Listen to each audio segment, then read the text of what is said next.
ಮಂಜು, ಈ triangle love story ಇದು ಯಾಕೋ ಮುಗಿಯೋ ರೀತಿಯಲ್ಲಿ ಕಾಣಿಸ್ತಾ ಇಲ್ಲ. 3 ಜನಕ್ಕೂ ಕೂಡ ಮಕ್ಕಳ ಬಗ್ಗೆ ಅಸಡ್ಡೆ ಎದ್ದು ಕಾಣ್ತದೆ. ಎಕ್ಸ್ಪೆಷಲಿ ಮಂಜುನಾಥ್ ಮತ್ತು ಲೀಲಾ ಇವರಿಬ್ಬರ ನಡುವೆ ಅದು ಏನೇನು ಹೊಡೆದಾಟುವ, ಏನು ಮುನಿಸೋ ಕರ್ಮವೋ ಗೊತ್ತಿಲ್ಲ. ಪಾಪ 3 ಮಕ್ಕಳು ರೀ, ಒಂದಲ್ಲ ಎರಡಲ್ಲ. ಯಾರು ಕರ್ಕೊಂಡು ಹೋಗಿ ಸಾಕ್ತಾರೆ ಇವಾಗ? ಯಾರ ಮನೆಯವರು ಮಧ್ಯಸ್ಥಿಕೆ ವಹಿಸ್ತಾ ಇಲ್ಲ. ಇವರಿಬ್ಬರು ಹೆಂಗಾದರೂ ಹಾಳಾಗೋಗ್ಲಿ, ಮಕ್ಕಳನ್ನ ಕರ್ಕೊಂಡು ನಾವು ಜೀವನ ರೂಪಿಸೋಣ ಅಂತ ಯಾರು ತಗೊಳ್ತಾರೆ ಇನಿಷಿಯೇಟಿವ್ನ? ಯಾರೂ ತಗೊಳ್ಳಲ್ಲ ಈ ಕಾಲದಲ್ಲಿ. ಇವರ ವೈಯಕ್ತಿಕ ಹಿತಾಸಕ್ತಿಗೆ, ಈ ವೈಯಕ್ತಿಕ ಆಸೆಗಳಿಗೆ ಪಾಪ ಮಕ್ಕಳ ಜೀವನ ಬಲಿ ಆಗ್ತದೆ. ಅದೇ ಬಹಳ ದುರಂತ. ಗೊತ್ತಿಲ್ಲ ಇದು ಎಲ್ಲಿಗೆ ಹೋಗಿ ನಿಂತ್ಕೊಳ್ಳುತ್ತೋ ಅಂತ. ಪಾಪ ಮಕ್ಕಳ ಬೆಳವಣಿಗೆ ಮೇಲೆ ಅದು ಯಾವ ಪ್ರಮಾಣದಲ್ಲಿ ಪರಿಣಾಮ ಬೀರುತ್ತೆ ಅನ್ನುವಂಥದ್ದು ಯೋಚನೆ ಮಾಡಿಲ್ಲ. ಈ ಮಂಜು ಅವರಂತೂ ಅದು ಸಿಕ್ಕ ಕಡೆ ವಿಡಿಯೋ ಮಾಡಿ ಹಾಕ್ತಾರೆ.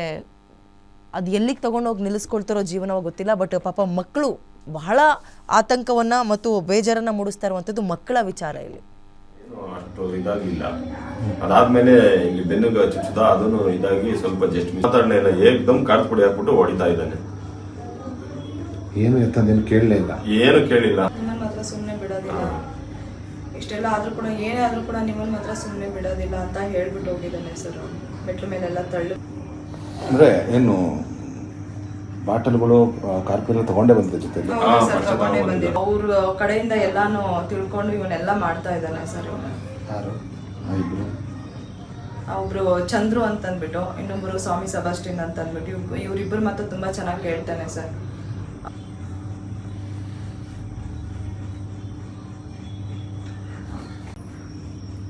ನೈಟ್ ಅದೇ ನೈಟ್